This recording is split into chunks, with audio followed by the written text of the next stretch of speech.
You're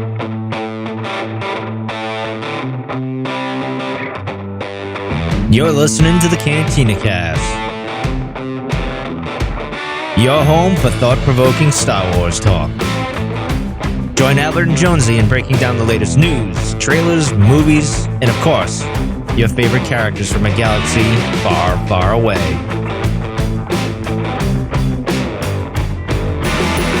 Hello, everyone. Welcome to the Cantina Cast. My name is Albert Padilla, and this is episode 480, Tribe, our breakdown of the 6th episode of The Bad Batch of Season 2, and one that has been delayed in delivering for us because of a number of things that have caused that delay. You know, winter storms, no power, water, those sort of things that just happen in everyday society here in a first world country. And speaking of first world country and people, Jonesy's with us tonight. Jonesy, welcome to the show. How are you doing, sir? I'm doing well, man. We have a lot of excitement before every show, it seems like. So my internet goes out like 10 minutes before we're going to come on air. Tonight? Tonight. Yeah. So all the stuff that happened from last week, that was just kind of getting pushed back and things kind of kept coming up. And then you're like right about to go on air after a small delay tonight as well. And then it was like, oh, crap, what now? But we're good. Yeah. We're going to plow through this really fast. Yep. This will be about a 20-minute episode. If anybody's wondering, no, it won't be. It'll probably be about an hour. So apologies to anybody that's been waiting for our breakdown. We're probably a little late at this point, but it's a fun enough episode that I think we'll have a good time kind of talking about it. So absolutely. But before we do. Yeah, a little bit of quick news here. So we had more celebration guests. So if you were going to London and to Excel Center, you're going to have a great lineup, of course. Some of the highlights from they've had 2 announced, I think 2 batches released. Mm-hmm. Lately, you got people like Hayden Christensen. You got Gwendolyn Christie. Never heard of her. Yeah. You got Jat, James Earl Taylor, Katie Sackhoff. Jonas is going to be there. Mads Mikkelsen, Ming-Na Wen. I mean, those are just a handful of all of that. But my real question is, when are we going to start hearing about the panels? Today is February 6th. We're exactly 2 months away from the opening night. When are we going to start hearing some ideas about the panels? I would imagine, it's, with Celebration, especially the way it went last year, everything seemed like it was just kind of last minute. And I'm not throwing shade on anybody, but my gosh, we were still, we didn't even know like what the stage was going to be like until we got there and, started asking specific questions about things. So for whatever reason, it sounds like they're probably in that same boat. So it may be the week of, it could be that day of. It's just hard to say with what's going on right now. So yeah, but of course, lots of people are hearing back that they're going to be on whatever stages that they applied for and everything. So huge congratulations to all of our friends and kind of coworkers, if you will, out in the biz. Mm-hmm. And well deserved, and looking forward to hearing y'all's content. Hopefully, y'all record it and put it out online for us to all listen to that aren't able to make it. Yeah, I'm looking forward to it. I can't wait. I want to see what they actually stream. That's the other question too. Like last year, I remember they were talking about we were going to have a stream option, and that never happened. I don't know if they've kind of promoted that for this year with the panels. But they had one, but wasn't like what we would assume for one, right? It was like they always had a streaming stage, but that was all basically interviews and Star Wars show type stuff. Exactly. Not anything else. Right. Or allowing the people doing the shows, right? The guests and hosts to kind of stream their own option. A lot of it was bandwidth related, but there's some logistical reasons as to why they can't do that, or they haven't been able to in the past. But hopefully they work through that, because I would like to see some of this stream, since we can't necessarily just drive down the road for this one. This one's tough. Actually, I was kind of joking with someone that now that we're not there, we'll probably get information faster than what we did when we were there. That's very true. Because it seemed like we were some of the last people to actually find out what was going on at Celebration, and we were at Celebration. Yep. That's as always the case. Right. But anyway, in other news, though, so the advanced reader copies for High Republic Cataclysm have started to go out as well. This is Lydia Kang's novel. This is going to wrap up phase 2 of the High Republic, at least from an adult novel perspective. So that book comes out April 4th. The embargo is lifted on March 21st. So Lauren will have that covered. I imagine she's probably going to target releasing something, maybe a spoiler-free first look review type of thing on the 21st when the book is actually released. So be on the lookout for that here in about a month and a half. But in the meantime, last week she released her review of the first 3 issues of the Yoda comic book, which is really good. And then tomorrow, she is actually releasing the first 4 issues coverage of volume 2 of the High Republic. So this is Kevin Scott's run on the High Republic. And with issue 3 and issue 4, it's starting to get pretty good. And then issue 5 comes out this week. But man, it's a really good series. So I'm really excited to hear what she's got to say about that one. I think she's been pretty excited about it as well. But so stay tuned on the YouTube channel for that one, cantinacast.com/YouTube, to get all of the Jedi novel archive goodness from Lauren. Yeah, and if you've not had a chance to subscribe to our channel, please do so. Also, please like and subscribe and comment on these. All of that helps with the SEO and making the rounds and getting the great work that Lauren's putting out there to larger audiences as well. So please consider doing that. And I'm looking forward to it. At some point, we've been talking about bringing that coverage. She's kind of doing these very hyper-focused on the books type coverage. But we will very much likely roll in the High Republic and come back to that once phase 2's over with. And we're going to have Lauren on, and we'll be kind of breaking that down as part of the main show at some point down the road. So I'm looking forward to finally pulling back the seal on volume 2, or phase 2, I should say. All right. And then in our chat tonight, if you're listening to the podcast, we do a live stream every week, twice a week usually. And cantinacast.com/YouTube once again. And right now in the chat, we got Dale, Steph, Lauren, Emotional Evolution, Jonathan, Nase, and Jeff. Thanks for everyone for coming out so far, being part of the chat. Everyone that's in the background, feel free to chime in. Let us know you're listening. We'd love to hear from you. And we would love for everyone to come out and, like Albert said, go check out the channel. Lots of great stuff on there, old stuff as well. Things that the cool thing about the Cantina Cast and like what our predecessors have done is that some of this content is really kind of timeless on the podcast. We get a lot of back downloads of the podcast just because there's so much really cool content that's always applicable, and it's fun to go back and kind of listen to what the differences of opinion, how things have changed, especially in the Disney era, or even in the last just few years with some of the additional content, like like Tales of the Jedi and things like that have changed it. So lots of great things to go back and kind of reflect on and check those out. Not only when you and I were doing it, but also our peers and predecessors as well. Yep. Cool. And thanks to all the Patreon members as well. So for all of your patronage, that certainly contributes to paying the bills and doing these types of live feeds, live streams and recordings. And we've got a number of people with us tonight who are part of our Patreon. Yeah, we do. Now part of the tribe members: Mike, Rob, Lauren, Dante, Riss, Justin, Jackson, Sharkman, Dan, Daz, Isabella, and Uncle Leon. I don't know, man. Uncle Leon and Sharkman Dan, that's a competition for my 2 favorite names right now. Yeah, I would agree. And then Delusions of Grandeur tier, of course, Rod, Kathy, and Hard Countered. Again, thank you everyone so much. We had such a successful year in the Patreon space last year. We hope you enjoyed what Albert and Lauren hosted a couple weeks ago with the Mandalorian Season 1 Top 3 Moments. We're going to come back and do a second session of that, Top 3 for Season 2, as well as we get ramped up and get amped up for Season 3 premiering in just a few short weeks here from Mandalorian Season 3. Yeah, it's just around the corner. By the way, as an aside, if you've not had a chance to watch Saturday Night Live this past weekend, Pedro Pascal was on there as the host of Saturday Night Live. And I didn't watch it all. I don't remember seeing any kind of Star Wars content, but some of the stuff he did is freaking hilarious, which is just what you'd want to see. I mean, he's got The Last of Us out right now, and that's really kind of what he's promoting, but this guy is like on cloud 9, top of the world. He's got that, and he's got Season 3 of The Mandalorian. So, and you're not going to escape the Pedro Pascal. For a lot of people, that's probably not a bad thing, but he's going to be here to stay for the foreseeable future. So, then he did a movie with Nick Cage just last year as well. So, I mean, how can you? Yeah. I mean, this guy's on top of the world, man. I don't like Nick Cage, but okay, if you say so. Are you damaged?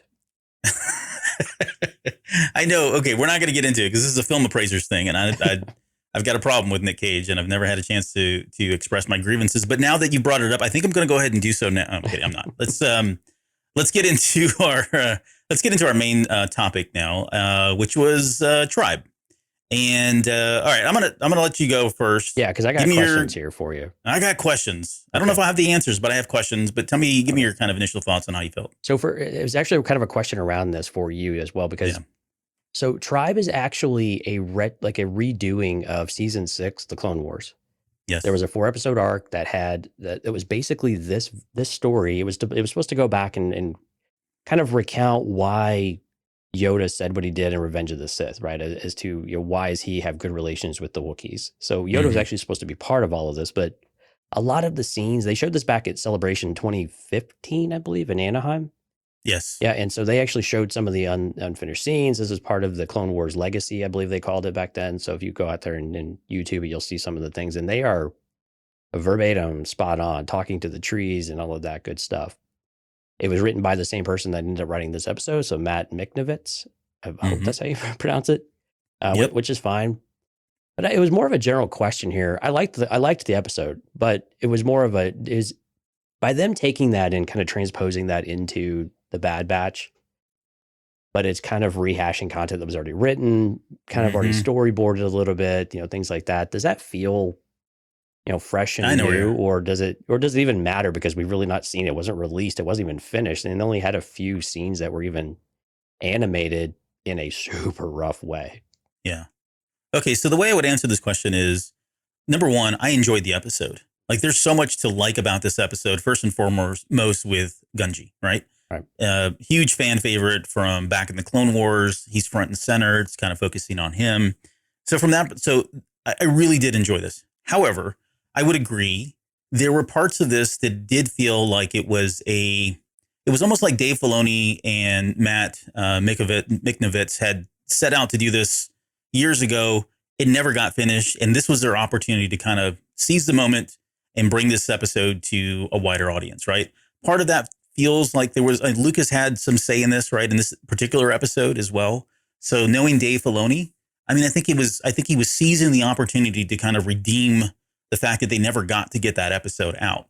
Did it work with the Bad Batch? Yeah, I think it worked with the Bad Batch. I felt like they did a pretty good job of kind of bringing those two together. Where I would say, I wouldn't say it fell short, but I felt like it was jumping so fast at about the maybe 15-minute mark, 13-minute mark. It felt like we were just plowing through the episodes. Like, I could see the 4-arc episode trying to be condensed down into 20 minutes or 25 minutes or whatever it ended up being.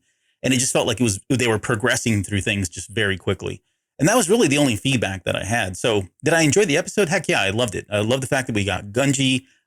Did we get a lot of development from the Bad Batch? No. Did we need it? Probably not at this point. The other thing I think that we kind of toss around during these types of breakdowns when we really haven't seen the full season yet is we just don't know. Like, right now, it probably feels a little weird, but holistically, when we look at all 16 episodes, it may make more sense, right? We may be in for a pretty long run of just heavy hitting, content around the clones and the Bad Batch themselves, right? The stuff that all the cloning and all the other stuff that was kind of left hanging there at the end of season 1. If we get 6 episodes, it probably takes the bite out of what we're feeling for this kind of being thrown in here. The other thing I would say is this one didn't feel. I have a question as far as apart from the redemption story that I was mentioning earlier, like, there just seems like there's something going on with Gunji here. And I've got my crazy whack, tinfoil hat theories as to what that is, which we'll get to in a little bit. But there could be another reason as to why this episode, I won't say shoehorned, but why this episode was resurrected and brought into here. Because I think there may be something longer at play with Dave Filoni and his storytelling in that, quote, Mandoverse or Filoni-verse or whatever you want to call it. Yeah, that may very well be the case. I think, and just to make sure it's clear, the Bad Batch were part of the season 6 arc that was put into this. Fair. So the Bad Batch, this was another episode they were supposed to be part of. This is season 6 was when the clone, when we got those episodes redone and finished as part of season 7. So it makes sense that they would have been a bigger part of the overall season. I'm with you, although there was a part of me that said, reflecting on what you were saying about, it felt like, yeah, we really did shoehorn 4 episodes into 20-something minutes. And a part of me is like, I think I'm okay with this. Because if we remember, a lot of these arcs in Clone Wars, a lot of them were kind of slow at times. And this is one where I could see may have just dragged a little bit. And so I didn't mind the pacing on this one. I thought it was fine that we just kind of picked up, got right into it, went straight to Kashyyyk, and things are just kind of going wrong. And yeah, it was a little bit quick paced. Maybe a couple of episodes may have had a better feel to it, a little better pacing. But overall, I was glad it wasn't 4 episodes because I don't know what they would have done in 4 episodes. But I got to be honest, though, with you. Like Wrecker was my favorite moment of this episode. Just like him multiple times, like acting like a Wookiee and beating his chest and growling and laughing and just, you know, doing all the motions and like, you know, I could get used to this, you know. Of course, he says that a lot, but you could tell like this is his environment. Like his inner Wookiee finally got to come out. We found out who his spirit was, right? And it's a Wookiee, exactly. right? So just so much fun. It was really cool seeing him in that just a really fun, light atmosphere within a pretty heavy scene, right? But I still love that we get this Wookiee versus Trandoshan thing. And yeah, the quotes like from Venomore with the, you know, 100 Wookiee pelts for who brings me the Jedi. You know, I love that that's still a staple and that there's this rivalry between the two, I don't know, not races, but species. Yeah. You know, it's still such a thing. And that there's just this animosity, very small scale, of course, but sure. Overall, but it also I love that it survives, though. Yeah, and it helps to kind of reinforce the Black Chrysanthemum and Trandoshan meeting, you know, right from Book of Boba Fett. So it all kind of builds upon that. And for a lot of audiences that didn't watch the Clone Wars, this is their first exposure to it. So it's just providing additional context and background, historic background, or helping to build that relationship or show you at least what that relationship was like. And I like that it still ties into like the Aftermath trilogy as well, like from the books, right? Sure. You know, where they've highlighted the enslavement of the Wookiee race after, you know, and the references of all of this stuff. So I just really like, you know, the connections that you get, even though the Aftermath trilogy came in so many years later. You know, it's still great to see these connections here with what the Empire does to the Wookiees just over and over again. Yeah. What else did you have? Any other opening thoughts here? No, that's pretty much my stuff for the rest of the episode, except set blasters to kill. Yeah. It's funny. You don't hear anybody talking about that when they're killing, but the minute they don't kill clone troopers or stormtroopers, it's like, you know, sky's falling. Worst series of all. Yeah, there were no stuns this episode, were there? Nope. And actually, it was pretty brutal, man. Shooting Wookiees in the back. One Trandoshan got like capped in 2 or 3 different places and slumped over and yanked out. I mean, if you wanted violence, I guess here's your violence. Yeah, as violent as the Clone Wars will get, this is about as gory or violent as it gets, if you will. That's a good point. This was definitely Clone Wars through and through, though. Most of this series has been, though. True. Which I think is totally fine. This is just Clone Wars Part 2, basically. So the other things I would add are I enjoyed the music. Once again, Kevin Kiner kind of killed it, in my opinion, in terms of what we got on Kashyyyk. Right. Hearing that, I was trying to put that. I didn't get a chance to do it. I've been crazy busy this week, but I didn't have any power. But I was trying to like put that song to. I wasn't doing anything but just sitting around. But I was trying to compare what Kiner did in this episode to what was done in Revenge of the Sith, and I ended to get around to it. It did sound like they had some similar tones there. Either way, I thought it was a really good representation of the Wookiees and what that kind of that mystical, you know, connection to the trees that their spiritual connection that they got with the trees. I think that came out really well in Kiner's music. I did quickly, and we'll maybe touch on this later. If I don't, that's fine. But you know, this was Omega's first exposure to the Force, and I could be wrong. I'm trying to remember if there was any other instance in season 1 where she had any exposure to Jedi or the Force. But I wonder how that's if that will shape her in any ways. Like, she's so quick to fall in line, right? Or fall in line with whatever someone else is doing. We saw it again at the very end there, where she just kind of took a knee and started meditating or talking, communing with the trees there, following Gunji's footsteps. But I just wonder if there's going to be an everlasting effect there. You know, is that spirituality of the Force, is that going to shape her in some way or influence her in some way? Could maybe not, but it would be interesting to see what kind of what that lasting effect would have. We talked about them moving through everything a little bit, and then the last thing I had was what I said earlier about Gunji and his reason to be in this episode. Like, on its own, I think the episode stands by itself. It kind of puts a bow on, you know, what happened post Order 66, you know, what kind of impact it had on all the, you know, we already know at large, the galaxy at large has been heavily impacted by the Empire becoming the supreme power. But for Kashyyyk and the Wookiees, it's such a personal kind of relationship that we have with them to really kind of see that. And then, like you said, finally seeing the specific effects of Kashyyyk and what they were doing, enslaving the Wookiees and using them to do heavy lifting and the mines later on that we get in Solo when they're out there, you know, mining for whatever. So all of that makes sense, and it was good to kind of see all that. But I do wonder if there is something more with Gunji here, a little specifically. But again, more when we get to tinfoil hat theories. But okay, so with that, let's transition now into kind of our breakdown. This episode did something different finally. I mean, well, it was still kind of like okay, they've got a mission type thing, but we didn't get the gratuitous, oh, here's the mission and we don't really want to do it, but okay, I guess we'll do it kind of thing. We kind of start off right in the middle of them already having accepted this mission. Right. But I have a question around, like, I was really trying to figure out, like, who gave them this mission, because they are at this point, working with this Vanguard Axis, right? And they're in the business of slave labor, right? So these guys aren't really good people by any means. Maybe it's Sid, right, that kind of gave him this deal. But do you think they may have gone and got this deal from somebody else, or just taking whatever jobs come available? But I don't know that maybe they didn't know. I mean, that's probably fair, right? They probably didn't know they were in slave labor as well. Well, and again, go back to the concept of it. I think it probably came from Sid. Sid doesn't ask too many questions, and we know that for a fact, right? So the Vanguard Axis, though, is definitely in smuggling. I don't know how much they knew if they were smuggling, sentient beings or not. That seemed to be a little bit of a surprise. But again, that they were just doing the chips, the identa chips. There we go. That they were just doing those is in an Empire era, so the Empire can't track them. In and of itself isn't necessarily surprising or a red flag within the context of what's going on in the galaxy, I think. Because there's a lot of people that will pay for an identity to get smuggled that might be on the Empire's radar for whatever reason.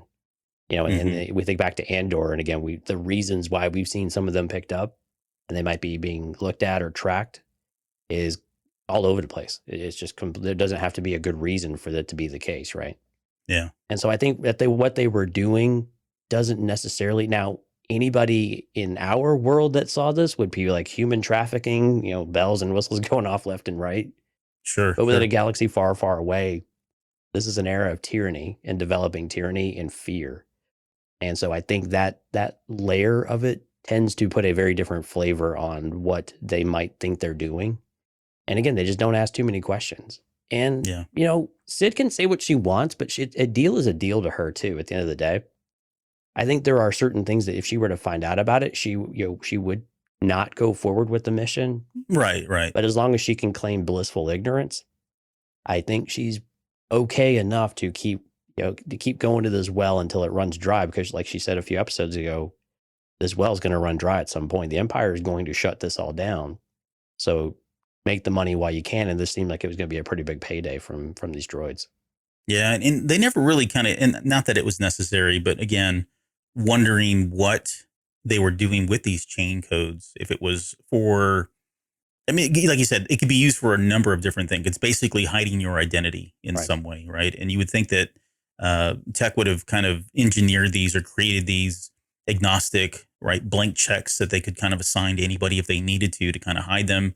So, that could be everything nefarious to something that's goodwill and intended. I think we know now that it probably was, coming from a bad place, given what these droids were already doing, but it's really not that important. There was one moment there that I thought was hilarious too. If you notice, the droid, like the main guy that they walk up to, who's got the bandolier or the grenades on his bandolier, he's actually he's a droid. Yet he's sitting on a desk with a keyboard and a monitor, like typing things in. And I'm thinking, why wouldn't he just plug in? But okay, it's fine. I get it. Aesthetically, it makes sense that we can relate to it. But so, and then the other part. So, and I want to touch on something, and I swear I'm not getting it. Miss Sunflower brought her up. It's not me, Jonesy. Please don't get mad at me. But she's asking the right question. She says, anyways, do you think Omega could be force sensitive? I saw some fans throwing that theory around. Now, we've been talking about this in season 1. I know we've toyed with it. Okay, I've been toying with it. You look at me like I'm crazy. I actually saw somebody that compiled a list of like every episode where there was one moment in the episode that hinted at her being force sensitive. I haven't gone through and done that, but every episode there's something that happens and I'm like, oh, there it is. That's another sign that she is. And I get it. Some of it's so light and it's really stretching, right, to kind of grasp at that. But for this episode, her sitting there on the bench or on the stairs, and because her and, Omega, or her and Echo were kind of left behind to kind of watch the ship. But she makes that, she didn't say it, but she might as well have said, I got a bad feeling about this, right? She said, something's not right here. Like she was feeling that something was not wrong. Now, granted, they were in a very, shady kind of establishment. And so, yeah, you would think naturally she would think that. But I mean, Echo thought the same thing. So is Echo force sensitive? yes, Okay. but that'll be teased out in season 3. Oh, okay. I just thought I'd ask because I mean, he was uncomfortable too. Well, no, he's older, wiser, and he knows that he can't let her think that she came up with that and somehow he overlooked all that. So he was just, making it up. Well, I think I knew this was going to come up, and I get it. Did you? I did. I mean, because you had that scene. Plus, you had the scene at the very end where both she and Gunji are laying hands on the trees and communing with the trees, right? Yeah. And again, we'll kind of talk more about what that actually means in some of this, but I'm still not sold. Like there hasn't been anything really clear and just completely verbose right in your face. That says here's what it is. And I get that would be terrible storytelling if you did some of that, but to me, the things that people are pulling out are pretty stretchy. I mean, they're pretty stretchy to get there. And so maybe, I mean, clearly there's something special about her besides being an eternal optimist and having a lot of fun. and a female clone. That's me in a nutshell. So thank you. I appreciate that. Yeah. So but again, I'm ready for them to resolve or to begin to start to resolve that. I think just for sure. I mean, in general, right? Let's make progress on whatever this is that Omega is. If there's something really truly special and unique about her, let's start to tease that out a little bit more in more overt ways rather than just kind of it's kind of this undertone. Speculation from basically from the fans. I'm sure this is fun for Filoni and company, and it's fun for us. I'm not complaining. Sure. I'm really not complaining. It's fun to have the debate and we give each other a hard time just because we like to, but I mean, I'm ready for them to develop that out. Like what is special about Omega? Why is she a female clone? I mean, I want to understand that part of it. And that part's kind of been lost in all of this. Why was she so special to Nala Se?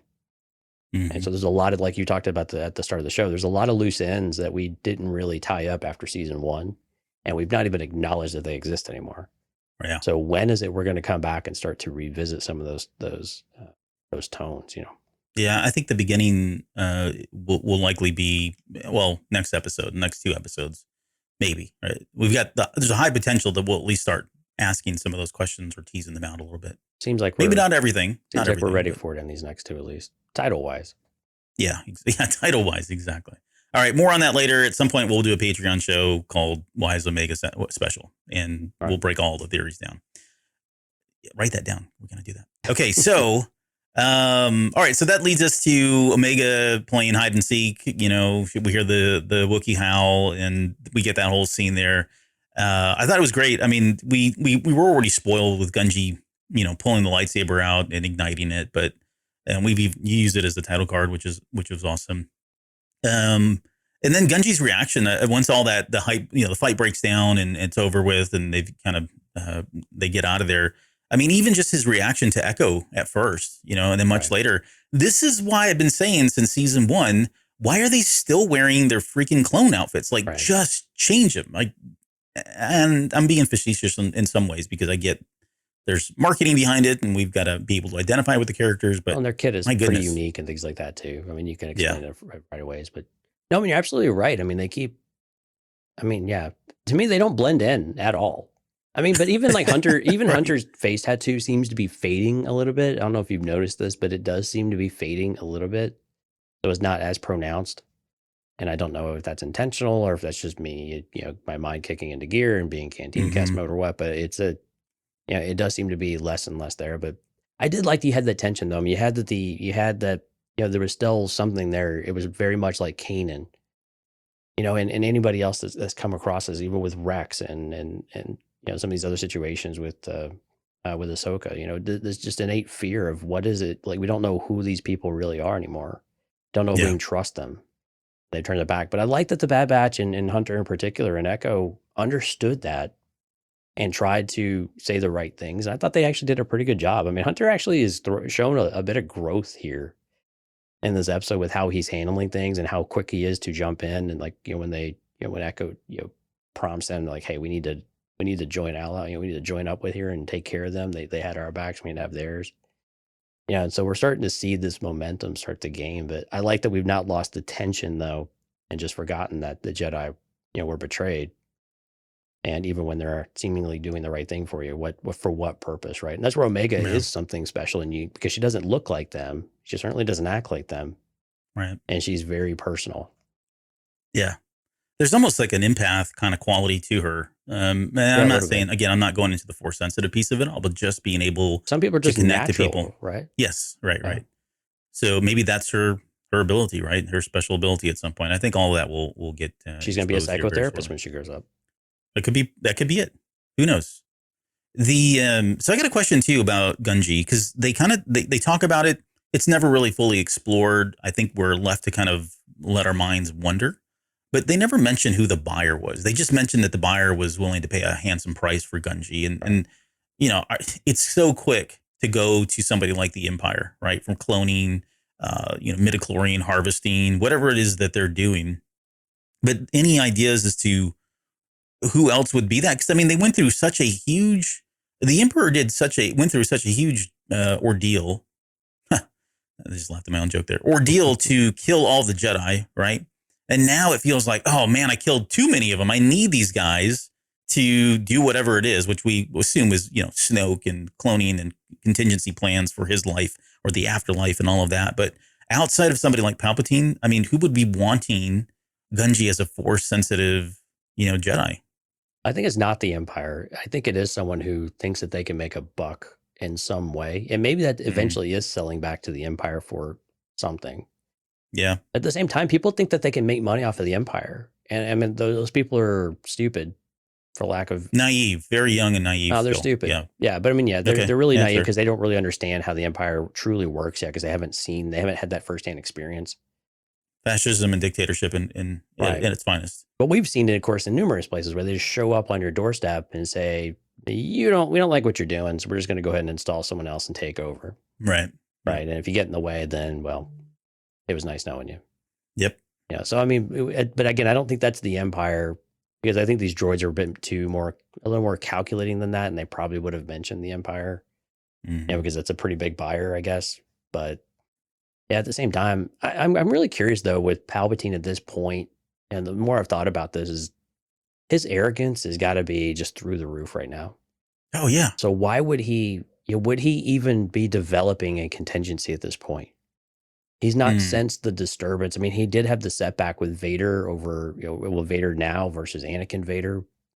But has he already started setting a backup plan in motion? How many years was that in development? Or did that become a little bit later on as we get a little closer to the original trilogy timeline where he starts to sense this disturbance, Empire Strikes Back, and has to start putting those plans in place because he wasn't sure this was going to go to spec. And he started having doubt because there started to be other paths, even though he was seeing clearly in his perspective. Clearly there was something else going on that maybe started to bother him a little bit that he felt that was necessary. I just don't know if it started this early though. No, and I would agree. Like, at least in my head, I don't think he was thinking about this until a little bit later. Maybe with the events of Rogue One, the potential that they would have plans and kind of ruin a foil this ultimate space station kind of thing. Maybe that's what did it. It was probably like for him, it likely came by way of force visions, right, of some sort. But you're right. I think it would. From in my head, it developed a little bit later. Part of it too, with with both Ahsoka and Kanan and Ezra showing up. All of a sudden, the Jedi have a presence again. Yeah. Feeling the unbalance or things shifting in that regard. Right. I'm with you. I think it probably did come a little bit later, and I wouldn't expect him to do anything right now around contingency for his own life. He's always been. He's always been infatuated with eternal life. We know that even as far back as Revenge of the Sith. Right. So from that perspective, yeah, he probably at least has been thinking about that. Not necessarily, oh man, I'm going to die and I need a way to live beyond that. But I think it's more around how do I extend the current life that I had. So it could be starting there, but I still think that's a little bit later. I don't think he's really, looking at what was the operation called now. Just drew a blank from Battlefront 2. Right, yeah. I know. I think I may have to go reread the Dark Empire comic series. Oh yeah, all the cloning that was going on there. That was a little much. heavy in cloning. Okay, so yeah, good question around. Well, it's my question, but thank you for answering. Fantastic question, Howard. Fantastic question. If I do say so myself, around who the potential buyer was for Gunji. So I want to ask you too, because I know you've been. I wouldn't say you're not against it. I know you're not against it, but we've really enjoyed a full season and 5 episodes now with no Force sensitives and no Jedi and no lightsabers, and this seems like it's contained, and I don't think we're going to see any more of it in the Bad Batch. But how did you feel about that? Did it do anything? Like, Yeah, when I was saw it the your worst trailer, fears coming true? yeah, when I saw the trailer, I did have a lot of concerns about whether this was the path it was going.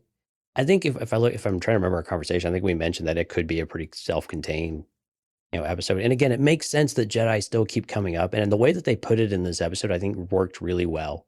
They're doing a job, and they stumble over trafficking, and it's trafficking with Jedi. Right. Of a, they weren't and a looking, young, seeking it out. right? Yeah, and a young Jedi at that.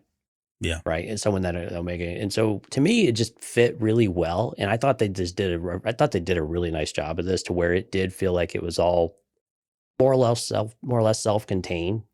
And we don't have to revisit this if we don't want to. It's not important to the Bad Batch story, but it is another ally that they can go and pull from if they need to, if in certain events. But again, like Hunter said, there's nowhere safe for a Jedi in this galaxy, especially for a young one. And so the best thing for them is to still lay low, and to be with their people, and to take care of one another in that regard. So I think this actually worked really well. It worked better than I probably would have expected it to.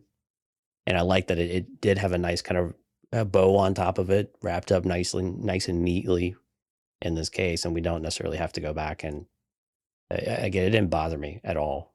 I didn't even think twice about it after a while. Like, oh, this makes sense. Yeah, this works. Yeah, I'm with you. It felt innocuous enough. I don't think we're going to see. I mean, I've got this question a little bit later, but I've got some opinions that are probably in line with what you're talking about here. So from there, we get, he's reluctant to get on the ship again, echoing, and he's got some level of trauma given he survived Order 66. We don't know where he was. I would assume he was in the Jedi Temple, somehow got away. Maybe he was with Grogu. Wouldn't that be something? More on that later, though. But somehow he survived, and he's been kind of on the run, right, this whole time. I think they talk about that as far as this life that he's been living, just trying to stay low and not use his lightsaber. Although he was quick to use it whenever he got it. He was not bashful about pulling that thing out any chance. Not at all. Not at all. But that's why we love him. I just love his lightsaber too. That he's got it made of Sheerwook, the hilt, which is really cool. And then we get onto the ship, and there's this whole conversation that's going with him, right? He's not trusting the clones. I did like the little callback to the ration tin from Empire Strikes Back. We got to see that as a little Easter egg that was going on there. And then we get Hunter out of nowhere. And maybe I missed this, but where the heck did he learn how to speak Sheerwook? Like, it seems like everybody can speak it when it's appropriate. And we're just like, oh, okay, I guess they do too. But. Well, they could understand it. And again, so it's predicated that they've interacted with the Wookiees before. And right. They mentioned that. Yeah. Yeah. And so I think, they've had some experience with them, and which I think is fine. I mean, you pick up a little bit. And again, I like that he wasn't an expert. He kind of understood enough, but then they brought tech in to do the translation. Yeah. So that he had a few words, and he kind of understood, generally what was going on. I thought it was a nice fit. I mean, it was good not having a translator all the time, because that gets a little annoying. Yeah. But I think they balanced that out pretty well. Right. Yeah, and they didn't really have him talking a whole lot. It was a little bit more muted, so it wasn't, throwbacks to the holiday special in any way, right. Which was good, right? I can only take Wookiee talk in short amounts. Otherwise, I'm just like, what am I listening to here? I did have a question for you for the Wookiees, though, and maybe jump a little bit ahead here. Was that Tarful? So I don't think it is. I think season 6 was supposed to be Tarful. I think he was too. Yeah. However, I don't know. In the credits, in the credits there at the very end, he's not listed. And you would think a character that was so well established from Revenge of the Sith. Yeah, they would have slipped it in there. They would have slipped that in there. Like, they would have called him that. Okay. And it looked like him. Like, don't get me wrong. Like, at first I thought it. I was like, holy crap, maybe it is him. And it could have been him. But I think maybe it was too many connections too much too quickly, or it just wasn't relevant. And maybe it made more sense from a storytelling perspective just to make it any Wookiee. So that way it's not, somebody that's well known. I mean, it would have been cool. I wouldn't have, argued or disagreed or said that this was a bad connection. But, because sometimes Star Wars can feel very close and Right. close knit in terms of like everybody's related to everybody and everybody knows everybody, Yeah. which was a problem that I had with Legends. So I do like the fact that it was just a Wookiee and it wasn't necessarily somebody that we had already established in a previous series or movie. Okay. But it did look like him. I would agree. Okay, so they get to Kashyyyk, and there's a moment right before they get there. I don't know if you noticed, but Wrecker is like eating some of the rations, and he looks over at Gunji, and then he hands him the rations, and Gunji like takes it immediately and starts eating it. So it's just little things like that are off camera or off to the side that are happening that I think they do a really good job. I love the fact that Echo is so like he's on top of like where the Empire is and always thinking 3-4 steps ahead. I mean, he's a really good. They're not. It's not so much overt. Yeah, it's very. But subtle. they're really. It's very subtle. But man, they're really allowing him to kind of leverage the experience that he had as part of Rex's team and all that wisdom that he has, right? And just that kind of sixth sense around what kind of situational the dangers that may be around. So I have enjoyed that, even though it's not again overt. It's subtle in a lot of ways. Yeah, and again, he's pitching his interest to Hunter a couple of different times here. It wasn't as much arguing. Like Hunter didn't have to be convinced. He heard it and was like, yes, this is the direction we need to go. Yes, I agree. And they just go forward with it. And so I like that we're not having that banter and that argument. Is that we do start to see the path of the Bad Batch starting to get getting closer to being more defined as a straight defiance of the Empire and an actual opposing force to the Empire, rather than just trying to survive and then go retire on the beach. Yeah, yeah. It's interesting. I didn't really spend a lot of time kind of thinking about this, but it did cross my mind. They're bringing him to Kashyyyk to kind of be with his people. He's essentially going into hiding, similar to what they did with Luke Skywalker, right? Right. They hit him on Tatooine on this kind of remote planet. Not that Kashyyyk is remote, but it's a very large planet. There are a number of Wookiee tribes out there. So he's a needle in a proverbial haystack at this point. But there are some similar parallels there. And that's where same thing with like Rey and a number of other characters. But, my tinfoil hat stuff kind of leads me to think that there's a reason why they've done this. And, it's poetry. It rhymes kind of thing, right? We're seeing some more Lucas behaviors and patterns evolving here. So they talked about no laser swords. He didn't listen to that. I mean, he pulls it out the minute he's got a chance there. But this whole thing, we've talked about this ad nauseum at this point, so I don't want to turn it into were the Jedi wrong for taking children at such an early age? But man, like I was feeling for him at this point because he had to have been lifted at a very, very young age. Of course, we saw him. For anybody that doesn't know, he was in the Clone Wars in a few episodes, and we got to see him there. But he was taken relatively young, like most kids are, most Force sensitives are. And him being returned to this planet, it's like it's almost like taking a infant animal of some sort out of the wilderness, bringing them, allowing them to recuperate and live, and then going, oh, okay, now go live out in the wild, even though you've never been able to do so. And are you setting them up? Of course, it's not the same situation here, but it's very similar in that nature. But I did feel for him because like it was all kind of new experience. Like he even says it was only in dreams.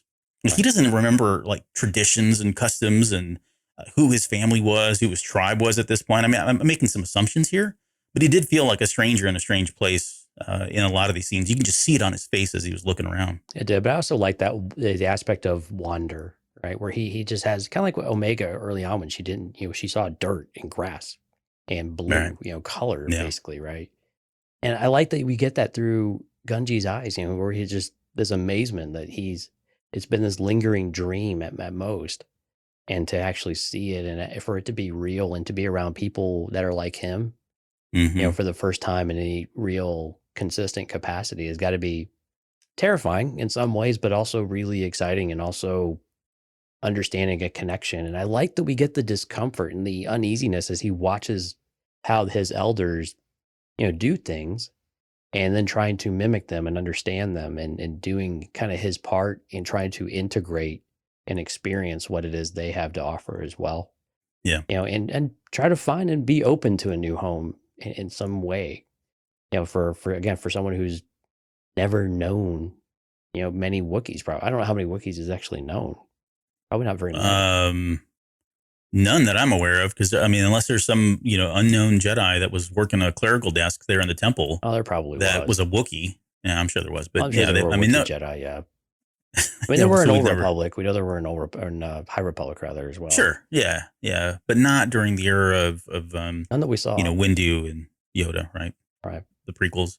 The and there are some parallels too. Just kind of briefly around Omega. I mean, she kind of makes the comment like, "Hey, they're doing the same thing. We lost our home. You lost your home. We're both victims of the Empire." So there are some parallels there as well. So which I think was the reason why she was so attached to him in a lot of ways. Like, she was the one that was bringing him food. She was the one that was kind of talking to him. That the empath coming out there, and then certainly at the very end there, where she took a knee, even if it was just ceremonial, right?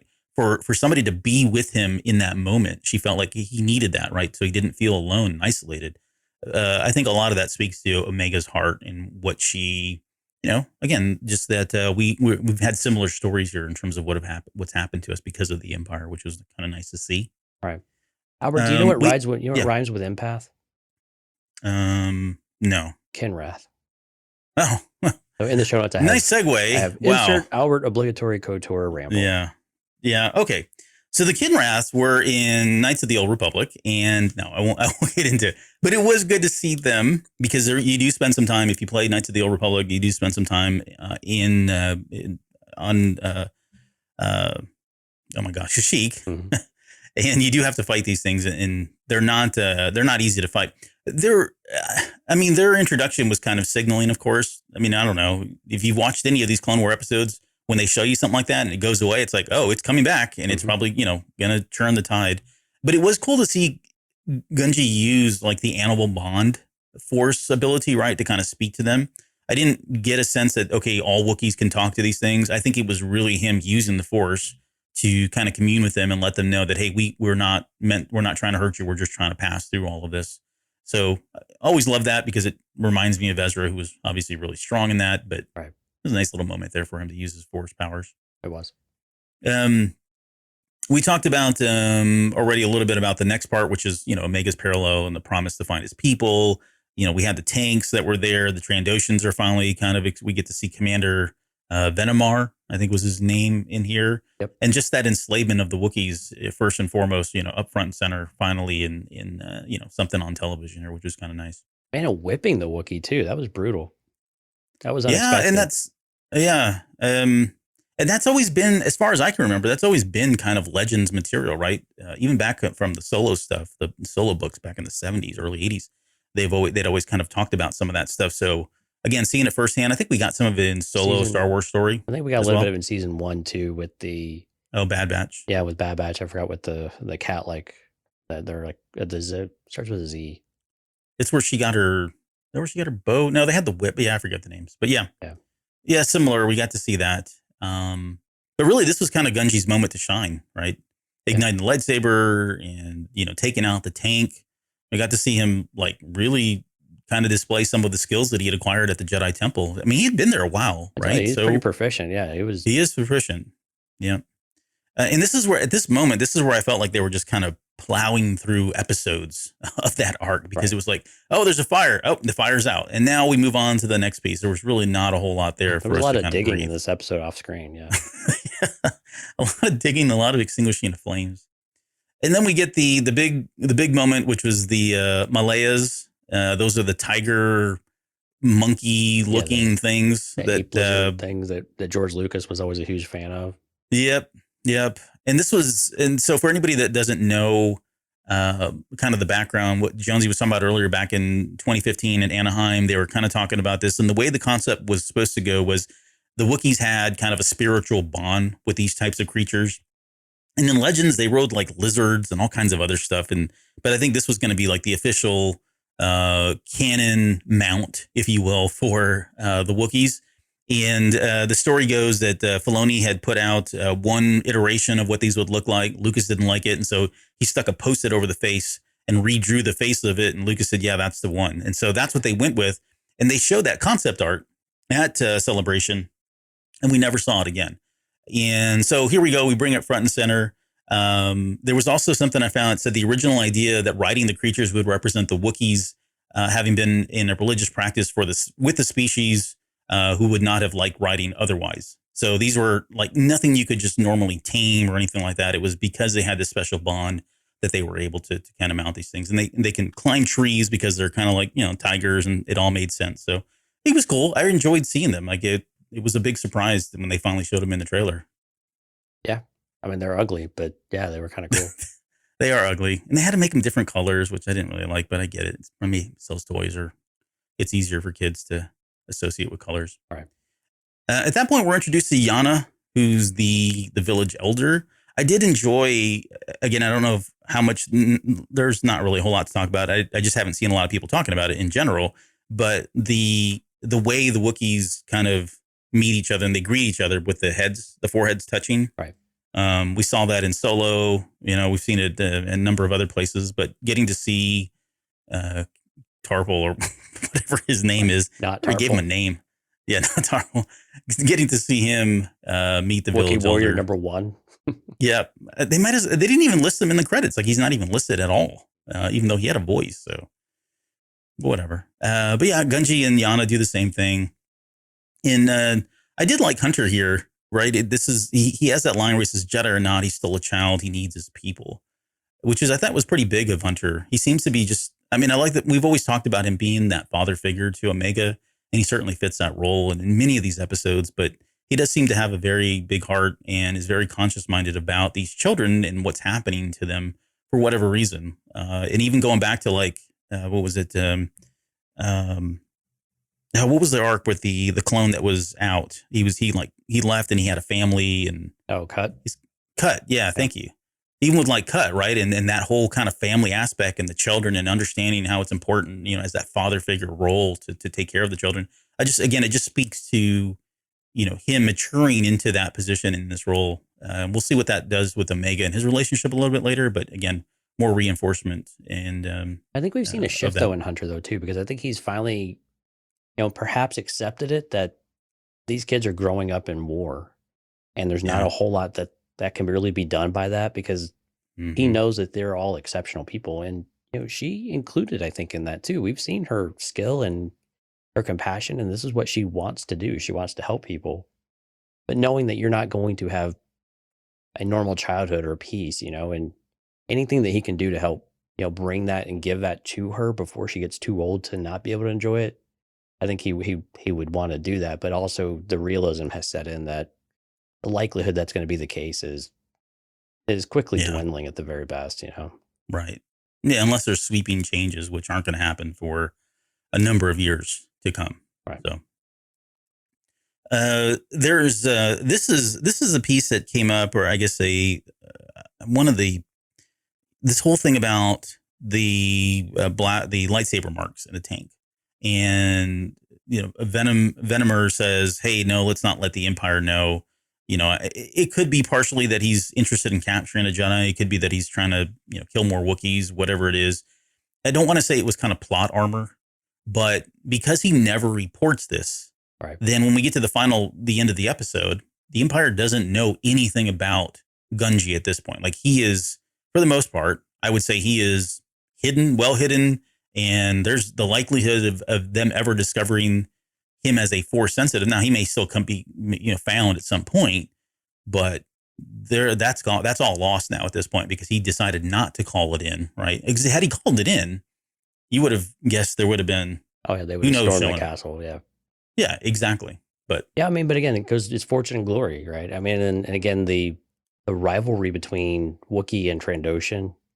That he would want to make a statement with that, and that be his kill, or that be his capture at the very least, and say that he had he owns not only a Wookiee but a Wookiee Jedi.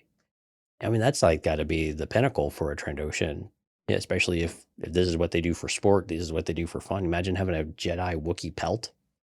Yeah, I mean, and granted, again, we get the whole line of 100 pelts. Whoever brings me the Jedi, he wants it. And so, I mean, I like that we still get that, and that he didn't report to the Empire. To me, it makes total sense, because, and we see this a lot. People want to take credit. They want to secure it and take credit for it, and then see what they can get out of it, later on. Why tip your hand when you don't have to? And if he can, it doesn't, there's no other Imperials around now, because they've been shot, for the most part. Mm-hmm. So I mean, it's a matter of why not, take the opportunity that's given to you, and he has enough confidence to think he can go do it. Yeah, and in response to that, he decides, or Venomer says, raise the jungle, basically burn it all down, kind of thing, and kind of get them to come out. Which it was interesting because Yana, as the elder, like her first instinct is we got to run, and it makes sense, right? They've been on the run, they've really kind of had their tail between their legs, if you will, because of the Empire being there. But it's Echo who kind of steps forward and says, "No, we've got to return the favor. We got to stand with you guys." Of course, Hunter jumps in. There were times in that battle, and I'm not nitpicking this battle, but man, we've seen the Bad Batch go up against crazier odds and do more amazing things than what they did in this battle. Like I thought, this is really, there's no threat here. Like it was clear to me that they were going to win this. Right. It was cool, not to jump ahead. It was cool. I don't know if you noticed when he picks up the tank or the skiff or whatever it was, he uses it as a shield. Mm-hmm. It's a throwback to that very first Clone Wars or the Bad Batch episode. You remember when they said, let's execute plan whatever, right. And he turned into a big shield essentially, and they charged forward. Right. It was very similar to that, which I thought was kind of neat. But yeah, I mean, I don't think they were really ever in danger. I do want to talk about this consulting with the trees. There was something bothered me. I saw somebody earlier over the weekend that said, "Oh, they're just kind of stealing Avatar," and I'm like, dude, this was like George Lucas actually had this conversation back like in 1977 or 78. Yeah. I mean, this is how far back communing with the trees and Kashyyyk all go back to. George was talking about this in the 70s. Right. Yeah. Right. And it's not, I mean, and it's not unique. It's not unique anyway, right? Exactly. Right. I mean, this is, you talk about there's plenty of cultures, everything from Shintoism to, other cultures and religions where this is kind of, done as part of practice. And so it's not unique in that regard, but I did enjoy, I mean, if there's any one species in Star Wars that is going to have the ability or be that, in tune with the Force because of how much they rely on the Force, it's going to be them or I guess the Ewoks, but they eat dirt and rats. So it's probably not the case, or people. Whatever. Yeah. People and rats. So I don't want to give them too much credit here. Right. And then we finally hear that line from the trailer, "We'll take all the help we can get," which I would never have thought he was talking about trees. This was not on our radar.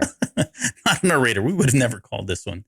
So from there, we get into the trees plan and, drawing them. They use and leverage the Kinraths, right? Once again, which was great to see. We got to see Gunji again. He goes raging with his lightsaber, gallivanting all over tanks and whatever else. It was interesting. You never see Gunji actually kill anybody. Like you don't. True. There was no. Like Gunji doesn't get any kills credited to him, at least on screen. Everything else was a blaster bolt. Even deflections, they were always kind of ricocheted outwards. Yeah. Well, that's good. I mean, that kind of, I think it would speak to how much he's still in tune with the light, given everything he's gone through. Because I think it would have been pretty easy for him to just say, you know what, F these guys, and just start mowing them down with a lightsaber. I mean, what's he got to lose at this point, right? Now, granted, he did go for killing blows, so I'm not saying he wasn't above, putting down Venomore. Like whenever, he cut the flamethrower in half and, came out from the trees to try to get death from above him. But I mean, still, yeah. I mean, he was still channeling some aggression there, make no mistake. But at the very least, he wasn't, I don't think he was trying to kill. Whereas everybody else was like, no, we're not going to stun anybody anymore. Yeah, no, everybody's dying. Jeff, quickly going back to our conversation about the trees, George Lucas was probably communing with trees in the 70s, to be honest. Well, there were a lot of drugs in the 70s, Jeff, and I think a lot of people were communing with just about everything. And he did go to USC, so. Yep. Odds are high. True. Odds are high that he found some LSD there at USC.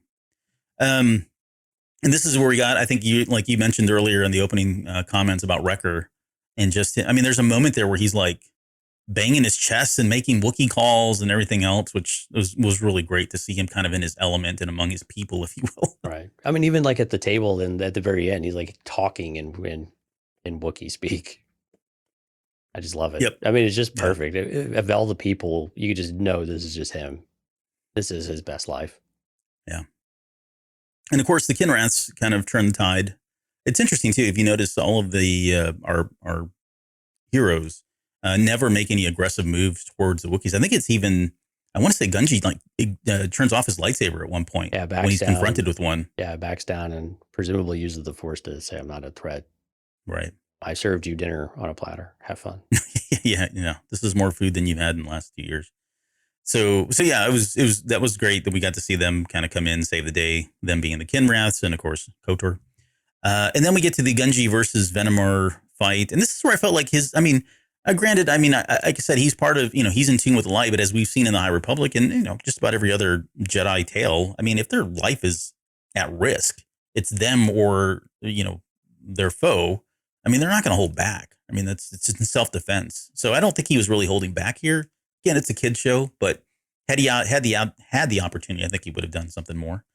But I wonder if his plan all along was really kind of to lure him into the spiders taking him the Kinraths, rather than taking him down with the lightsaber. But I don't know. Part of me thinks that he might have had the opportunity, he would have done so.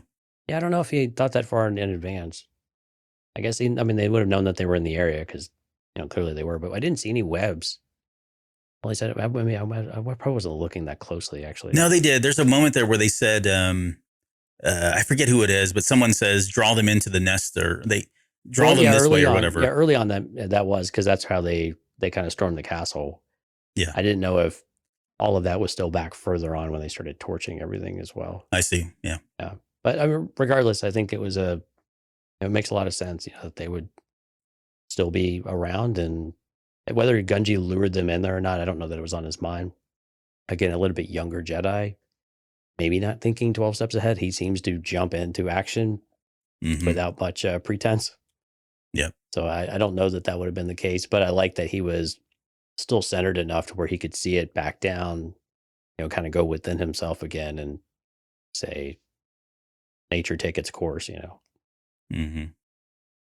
There's when the spiders come down, the music that Kiner uses was, for me, I mean, we've heard this before, but I always associate the harp or whatever it is that they're plucking there to make that little spider noise, right? Or spider music, as I would call it.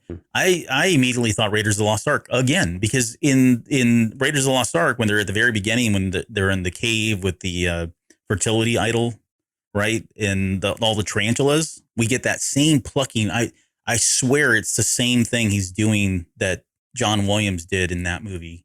Yeah, but I could be wrong. I wouldn't be surprised. Yeah. I mean, there's been enough references to date, Right. This whole season has just been a love letter to the Indiana Jones series. Mm-hmm. Okay. And then we finally get to the, of course, Venomar's tied up and he dies. And so with him goes the knowledge that a Jedi was ever on Kashyyyk, which is good, bodes well for his future and future potential episodes of him returning at some point.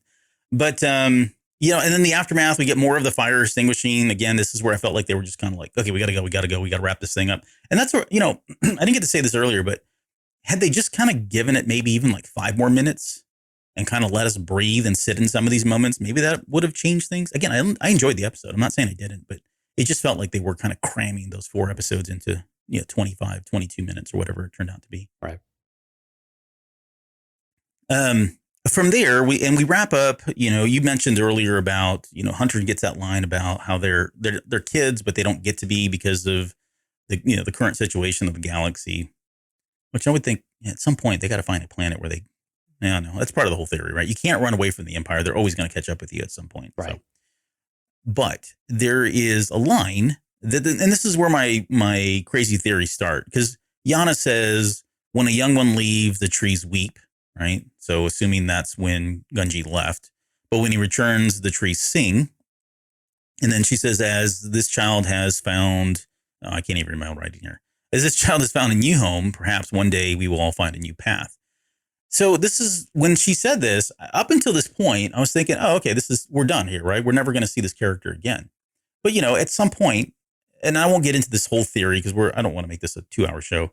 But, if Filoni wanted to come back, right? And let's say we fast forward to the Mandoverse or wherever. First off, if you don't know, Wookiees live for freaking ever, right? Hundreds of years. Right. So this character Gungi, if he's still around, well, he is still around, but I'm saying, depending, you could throw him in any timeline that we've got so far up until the Rise of Skywalker, right? And he still could potentially be alive. But you have a character now who is a Jedi, and you could insert him in a lot of different places.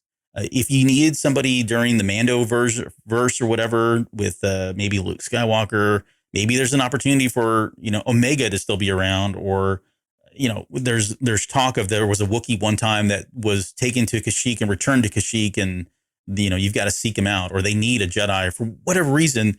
They've got an out here where they could pull a Jedi out of nowhere, right? As long as the right people knew about it, which right now would be the Bad Batch and essentially Omega. So I do wonder if at some point they are going to pull that lever, whether it's again in the Mandoverse set in post the post Empire, or maybe even further down the road with the Rise of Skywalker. There's a lot of potential here for this character to come back. Yeah, I agree. It's a character that people love. I think it makes sense for the Bad Batch because it's so connected to Clone Wars. So how it would fit into some of those other content would be interesting. I don't know that we come back and revisit this character in Bad Batch though, or Kashyyyk. I think there's enough going on Kashyyyk where taking people away, taking Wookiees away from that planet to help elsewhere doesn't make a lot of sense, especially with all of the things we know are happening to Kashyyyk, but also what will happen to Kashyyyk. And it just doesn't make sense that we would start taking people unless they were having to rescue. But then again, that starts to change kind of the tone of the show, and Jedi start becoming more prominent potentially. And so I have a feeling we probably don't come back to it here in the Bad Batch either. But I'm with you. I don't mean to cut you off, but just since we're kind of segueing into these final questions, I had that question in here about whether or not we would see Gunji either this season or in the series. I'm with you. I don't think we do. If he ever does pop up, I think it's going to be much later down the road. And maybe not that much later, but certainly not part of the series. Yeah, I agree. I think it would be interesting to see him come back in a kind of more in like a sequel trilogy or sequel trilogy era. So even post Mandalorian, I like Mandalorian steering clear of Jedi in particular. I mean, we've got enough of it with Grogu. We've had some of it with Luke. It was really cool. It was great to see a little bit of closure for us in some ways, but also let that focus on Grogu and go from there. Although it would be an interesting thing again, even 20 years later, Wookiees are still pretty young in that regard. So that would be an interesting dynamic there. But yeah, I think for our purposes here in Bad Batch, it seems low chance that we'll come back to it. And again, I don't know that it's necessarily needed because we have a lot of other things going on, with just the internal conflict of the Bad Batch with Crosshair, and then of course with Cody, and then of course whatever's going on with Rex and what Rex wants them to use for, and then where does that start to steer you a little bit too as we get through towards the end of the season? Yeah. So the question I had in here was what happens to Gunji from here, given, again, the Empire doesn't know that he's around.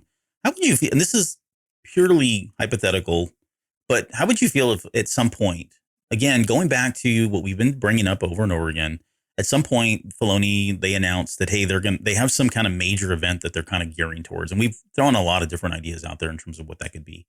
But how would you feel at some point if they came back to a post Return of the Jedi, Luke's, and not the Mandoverse, right? I mean, I'm with you there. Like that just kind of needs to be its own self-contained story, and they can that, and then having the tales of Jedi Luke, right, and rebuilding the Jedi Temple and all of his students. If they turn that into like this mini Clone Wars 2, I'm going to call it Clone Wars 2 because I don't know what else to call it right now, but it's really focused on Luke, the Jedi Temple. It's very heavy Jedi. In addition to, fighting and kind of fending off the beginnings of the First Order, right? And they turn that into like this Clone Wars series. And whether it's, 1 season, 5 seasons, 6 seasons, whatever it is, but something like that, would you be in for that, where they're like going back and picking up people and saying, oh, we got to start this over. And at some point he finds out, oh yeah, there's Gunji's out there on, Kashyyyk, and he brings him over to the Jedi Temple. And that's how we get him in there. Would you be on board with something like that? Because it would give everybody finally the Luke Skywalker they all kind of want to see, right? Stop crying. We're going to get him at some point. I may not see it. I'll probably be dead when it happens, but they're going to bring that back. Okay. But it would also give us it would flesh out some of those early developments of what happened with Snoke, the First Order, how they came to be, the power, how did the temple fall? They could bring in a Kylo Ren. It's animated, or, not Kylo Ren, but, Ben Solo. There's a lot of potential there and just uncharted territory that they could do that with. I like dialogue for Ben Solo. That's uncharted territory as well. You're such a jerk. Yeah. Well, I had to do it. This is an area that is really tough because the sequel trilogy has painted us into such a corner of restriction of what we can do. Because what we're made to believe is that Luke's temple was probably younger kids. Or younger students, not adults, maybe adolescents at best. something like that they weren't seasoned veterans, right? They weren't older. They weren't your Kyle Katarns, or they weren't, a Gunji, 30, 40 years later, or whatever it might have been, right? These were still younger students. And so to bring in others and say, we need to fight the First Order, which no one knows about at this time. So, because again, we learned that from Leia, like no one really gives a lot of credibility to the First Order from a power perspective and a fighting perspective. Yeah, they didn't have a strong presence yet. Yeah, exactly. It's just really hard to see how any of that actually works and fits together within the canon that we know.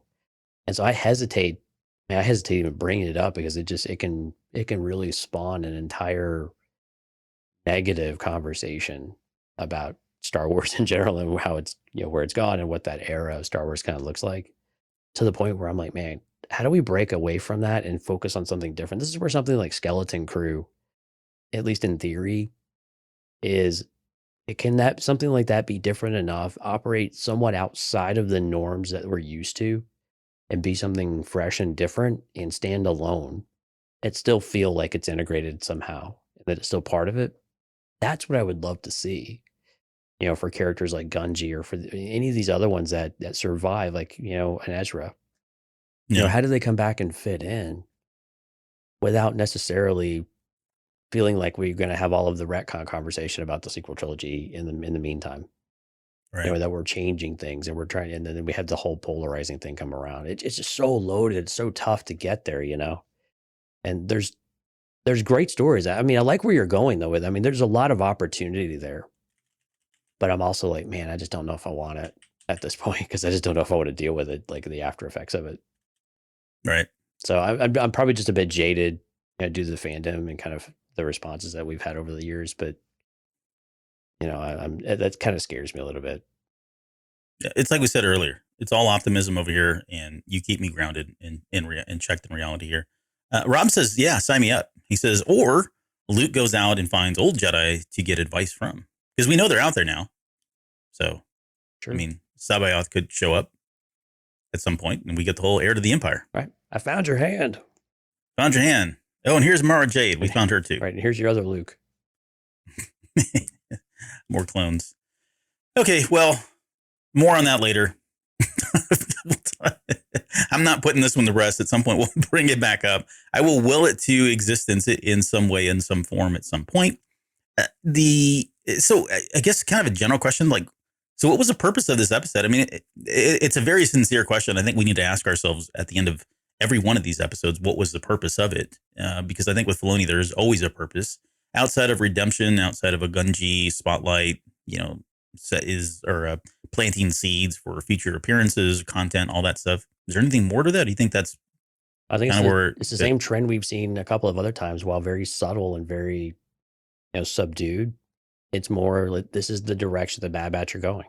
This is Echo and Hunter, in the Omega factor of this crew having a much more focused and narrowing focus around what their purpose is and about what they're okay doing.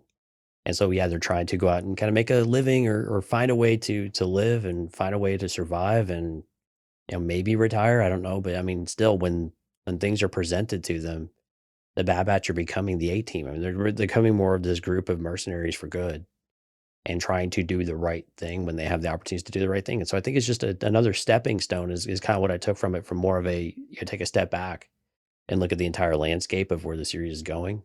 And to me, it's just it's just another step, for, Echo in particular, I think. And again, subtle, very, very subtle, but I think is an important one. And that's why I made a point a couple of different times to point Hunter out, is that he's not hesitating anymore. Yeah. He knows what he wants for Omega, but at the same time, these are the right thing. And this is what Omega wants. This is what my team wants. So if he's the father of the team, not just Omega, but he's kind of the father of the team, he feels he's responsible for everyone on this team.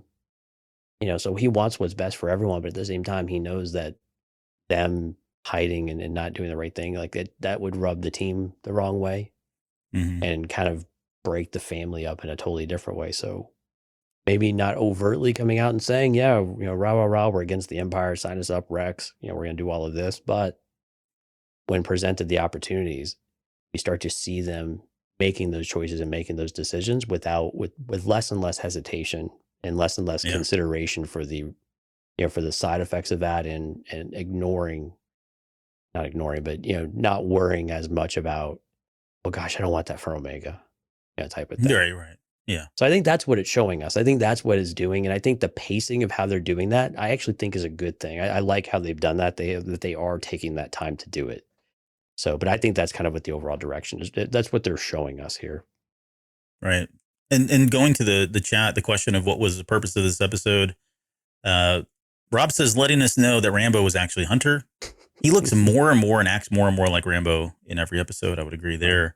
And Miss Sunflower won't let it go. She says, letting us know that Omega is force sensitive. So I appreciate that. So thank you for that. So I guess maybe kind of our last question. I don't know what you pay some of the people who chime into the show. Oh, it's a lot. My gosh. That's where all our Patreon money goes. It just goes right back to their pockets. We said it goes right back to everything. Yeah. We said it goes right back to the show. It literally goes right back into their pockets so that they continue to feed my crazy theories here. The question that I have, though, to kind of, I guess the final question is, we've six episodes now in. We're past the 1/4 mark, approaching the halfway mark. If you had to grade the first 6 episodes, A, B, C, whatever you want to scale, whatever system you want to use, but how would you say that is, how these have bode for you? I'm going to pull it into 2 buckets. Maybe you can do this with me here.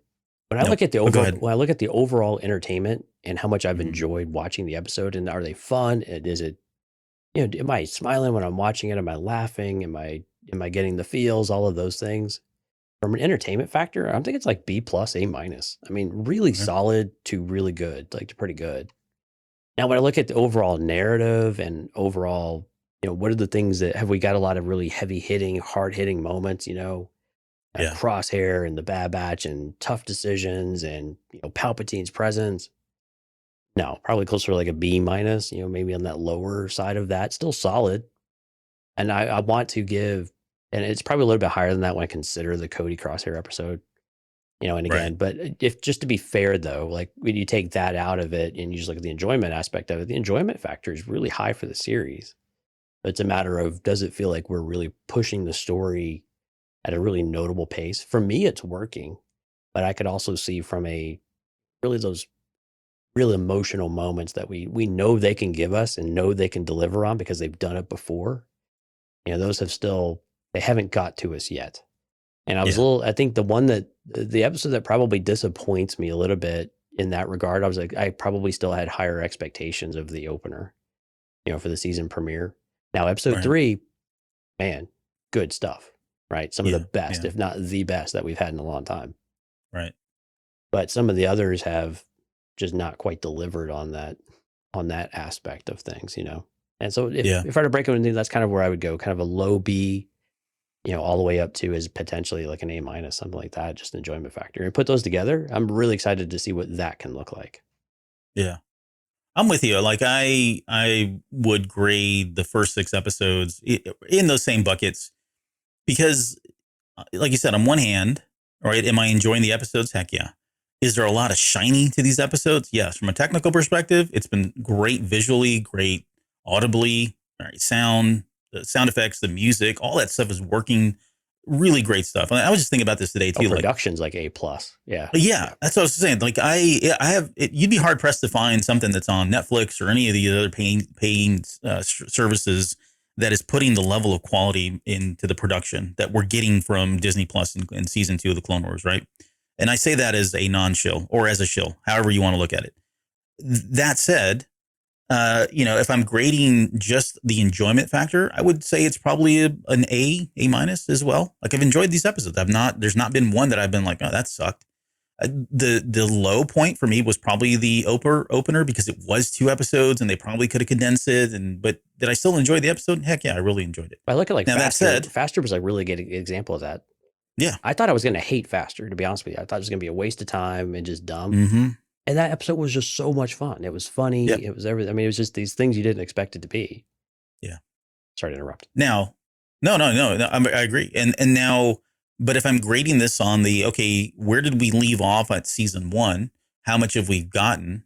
The Solitary Clone is kind of an island in itself. And had it not been for that, I mean, I would put this at a D in terms of like, it'd be tough. What are we doing here? Right. it's great that they stuck that episode in there but for me, I still think it's probably like a C plus. Right on that level, because we really haven't gotten a whole lot. I mean, it's been fine. We've gotten characters and we've gotten some development. And there's been little, tidbits here thrown at us from time to time. So I have enjoyed all that, but it really hasn't been, there's been nothing really, again, the solitary clone notwithstanding, it has not been anything really super substantial in terms of everything we really want to know about, the end of season 1, right? Mm-hmm. That said, again, looking at these titles, and looking ahead over the next 6 to 8 episodes, it looks like we're going to be in for a week after week kind of continuous more episodes that are similar in tone to the solitary clone. I think we're going to get some of that stronger mythos canon stuff that we're looking for, the pickup from season 1 for quite some time, which is good because I think we need it at this point. I think if they could continue to do this would start to feel very formulaic and kind of, we've already seen this, done this, and why are we still here doing this? And they're not advancing that main, storyline over again. We're just getting more monsters of the week. I can see where all that criticism would come from if they didn't give us that. And looking at the titles, The Clone Conspiracy, Truth and Consequences, the titles alone are ominous. They could, infer a lot of things from both of those. But the fact that they're giving both of those to us here in just like 2 days, I think we're in for a 4-hour show come Thursday. Yeah, you might be very right. I mean, and again, we go back, you could pull so much just by looking at the Clone Wars. Look at the pacing of the Clone Wars and how they approached it. And this is Clone Wars Part 2. I mean, it's very consistent with that material. And it's very much like and we all know I'm a Republic Commando book fan, right? No, and this was, but go on. But this was similar, right? So you had the first 3 books, they were Republic Commando, and then the 4th one was Order 66. And then after that, the last one was 501st, an Imperial Commando novel.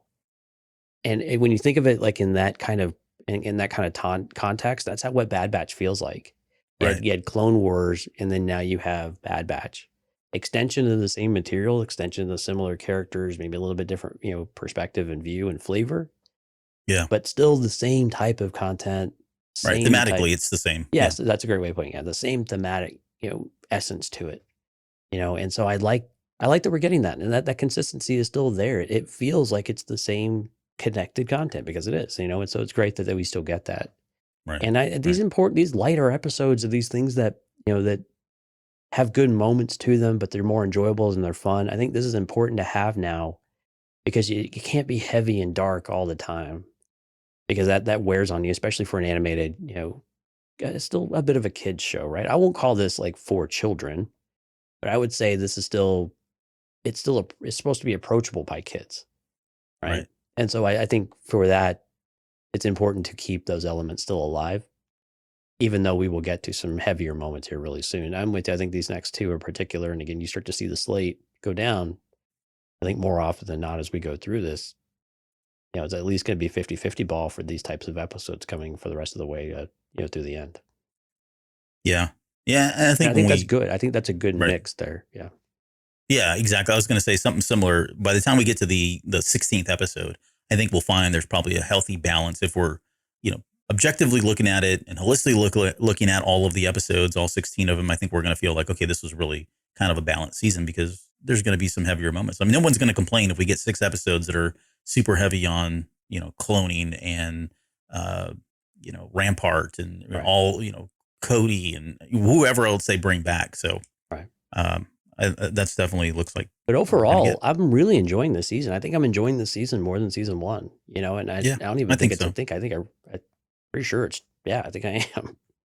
Just this far into it, I think it's just really good. They've done a really, really good job, and it was worth the wait as far as I'm concerned. Because remember, this has been delayed a bunch of times.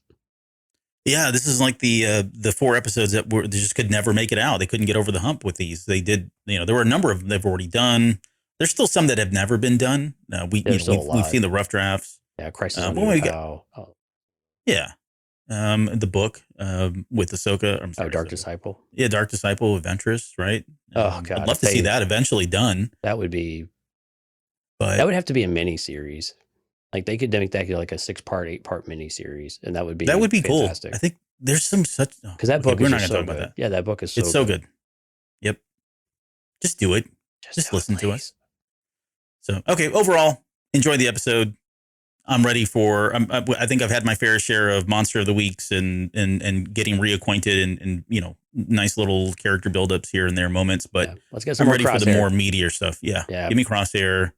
Give me Rampart. Give me the clone conspiracy. Give me clones, bucking up against the Empire now and what that's going to look like. Give me the clone. What would it be? I guess an overtaking, etc. I want to see all that stuff. Just give it to me. We're ready for it. Yeah, we're ready to see what's the legacy of the clones, I guess, and what's the future look like? I mean, what does the end look like? I mean, all these things are really exciting. We're going to get there. I'm hoping all of those things get delivered to us this year. It'll be really interesting. We get to episode 16 and we look back at that next week. We usually kind of do a recap and, did it hit all the things we wanted to? It'd be really interesting to see what there. But you know what's interesting, Albert? All the people that joined us in the live stream tonight, amazing people. If you're listening to this, we'd love for you to come out and visit us, cantinacast.com/YouTube. You can subscribe to the channel if you'd like to. Hit the notification, be notified when we're live, and even when we're going to be delayed going live, you'd get all the updates. You can also find them over at cantinacast.com. Again, Jedi Marvel Archive, all that good stuff is out there as well. But tonight in the chat, Dale, Steph, Lauren, I have emotional evolution. A lot of words there. Jonathan, Nase, Jeff, Rob, Miss Sunflower, Heart Countered, Jackson, Abbott coming in there at the end. So we appreciate everyone, all the lovely chat tonight. Miss Sunflower, please stop feeding Albert's obsessions, please. You're on notice. Yeah, you're on notice now. Yeah, no, sincere thank you. We love all the interaction and hope more people will come out and check us out. Yep.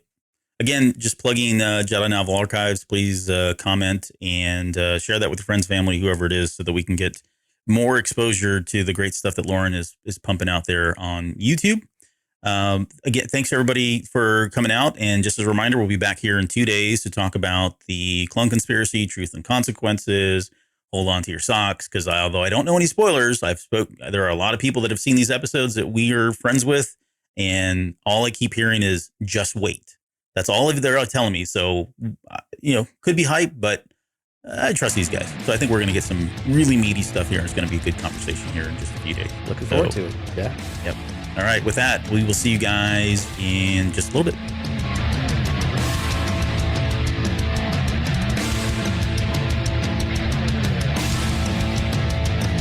You're still listening? Wow, that's amazing. Well, I'm here to give you the disclaimer.